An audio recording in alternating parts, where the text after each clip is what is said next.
గన్నవరంలో మాదిగ రిజర్వేషన్ పోరాట సమితి రాష్ట్ర అధ్యక్షుడు దాసరి సువర్ణరాజు సమావేశం నిర్వహించారు. ఈ సందర్భంగా మాదిగలపై జరిగిన హత్యాకాండ కేసులపై వెంటనే ఫాస్ట్ ట్రాక్ కోర్టులు ఏర్పాటు చేసి నిందితులకు కఠిన శిక్షలు విధించాలని ప్రభుత్వాన్ని డిమాండ్ చేశారు.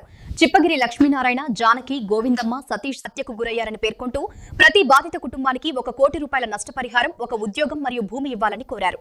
ఈ సందర్భంగా ఆంధ్రప్రదేశ్ మాదిగ ఎంప్లాయీస్ ఫెడరేషన్ అధ్యక్షుడు సుబ్బారావు మాట్లాడుతూ గత 20 నెలల్లో రాష్ట్రంలో సుమారు 15 మంది మాదిగలు హత్యకు గురైనా ప్రభుత్వం స్పందించకపోవడం వివక్షతకు నిదర్శనమని విమర్శించారు. యువకుడిని నడి రోడ్డు మీద ట్రాక్టర్తో గుద్దించి కత్తులతో పొడిచి మరణించేదాకా మరి ఆయన మీద హత్యగా చేయడం జరిగింది. ఈ అంశాన్ని రాష్ట్రంలో ఉన్న అన్ని ప్రజా సంఘాలు కూడా తీవ్రంగా ఖండించినాయి. ఆ అంశంలో భాగంగా ఈ రాష్ట్ర కేంద్ర ప్రభుత్వాన్ని ఒకటే డిమాండ్ చేస్తున్నాం. అన్ని దళిత సంఘాల ఐక్యవేదిక తరఫున ఇమ్మీడియట్గా రాష్ట్రంలో ఫాస్ట్ ట్రాక్ కోర్టులను ఏర్పాటు చేయాలి, ఎస్సీ ఎస్టీ కోర్టుల స్థానంలో అనే దాన్ని ప్రధానంగా డిమాండ్ చేసుకుంటూ అనేక ప్రధాన కేంద్రాల్లో విజయవాడ, కాకినాడ, నెల్లూరు, తిరుపతి, కర్నూలు మహానగరాల్లో ఇప్పటికే ధర్నా కార్యక్రమాలు నిర్వహించడం జరిగింది.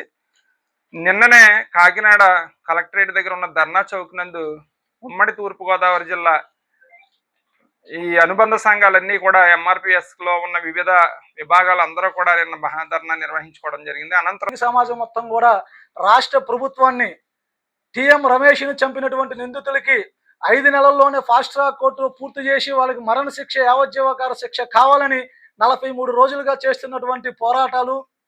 ఈ పోరాటాల్లో గత నెల 18వ తేదీన విజయవాడ నగరంగా రాష్ట్ర ప్రభుత్వానికి ఒక సంకేతాన్ని తెలియజేస్తూ రాష్ట్రంలో జరుగుతున్నటువంటి మాదిగల మీద జరుగుతున్నటువంటి హత్యల్ని, దాడుల్ని వీటన్నిటి ప్రభుత్వం దృష్టికి తీసుకెళ్లే విధానంలో భాగంగా విజయవాడ ధర్నా కార్యక్రమం ఏర్పాటు చేశాం.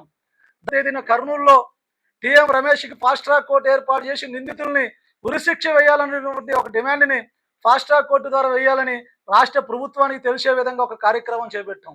నిన్న కాకినాడ కలెక్టర్ ఆఫీస్ దగ్గర కూడా మూడోది అత్యంత పకడ్బందీగా అన్ని సంఘాలు కలిసి ఫాస్ట్ ట్రాక్ కోర్టు నియమించి నిందితులకి ఉరిశిక్ష చేయాలని చెప్పి మూడోది కూడా పెట్టాం. 43 రోజుల్లో ప్రభుత్వం ఇంకా స్పందించకపోవటం, మాదిగల్ని విస్మరించినట్టుగానే ఈ రాష్ట్ర ప్రభుత్వం కనబడుతుందని కూడా స్పష్టంగా తెలియజేస్తున్నా. ఒక టిఎం రమేష్ హత్య కేసే కాకుండా అదే కర్నూలు జిల్లాలో చిప్పగిరి లక్ష్మీనారాయణ, ఒక ఉద్యమకారుడు, ఒక రాజకీయవేత్త, మాదిగ సమాజం కోసం నిరంతరం పనిచేసినటువంటి వ్యక్తిని టిప్పర్ లారీతో గుద్దించి అత్యంత క్రూరంగా చంపబడినటువంటి హత్య అదే కర్నూలు జిల్లాలో జరిగింది. చిప్పగిరి లక్ష్మీనారాయణ తర్వాత మరో సంజన్న మాజీ కార్పొరేటర్ని నడి రోడ్డు మీద అత్యంత దారుణంగా చంపబడ్డాడు. అదేవిధంగా గోవిందమ్మ, ఒక మహిళని, తన పొలాన్ని లాక్కున్నటువంటి వ్యక్తుల్ని, పొలం కోసం వెళ్ళినటువంటి మహిళను కూడా అత్యంత దారుణంగా ట్రాక్టర్తో చంపబడింది. అదేవిధంగా జానకి అనేటువంటి మహిళ డిసెంబర్ 24వ తేదీ అర్ధరాత్రి బయటికి వెళ్తే అత్యంత క్రూరంగా ఒక మనిషి ఆటోలో తీసుకెళ్లి ఆమెని మానభంగం చేసి పీక విసిగి చంపినటువంటి ఘటన కూడా అదే కర్నూలు జిల్లాలో జరిగింది. కారణం జరిగింది అందరికీ తెలిసిన విషయమే. టిఎం రమేష్ని చంపి ఒక 15 రోజులు కాకముందే మనోహర్ అనేటువంటి ఒక జనసేన పార్టీకి చెందినటువంటి కార్పొరేటర్ లాగా ఉన్నటువంటి ఒక వ్యక్తిని దారుణంగా నడి రోడ్డు మీద కత్తులతో, బస్సులతో చంపినటువంటి సంఘటన కూడా టిఎం రమేష్ కేసు మరొక ముందే జరిగింది.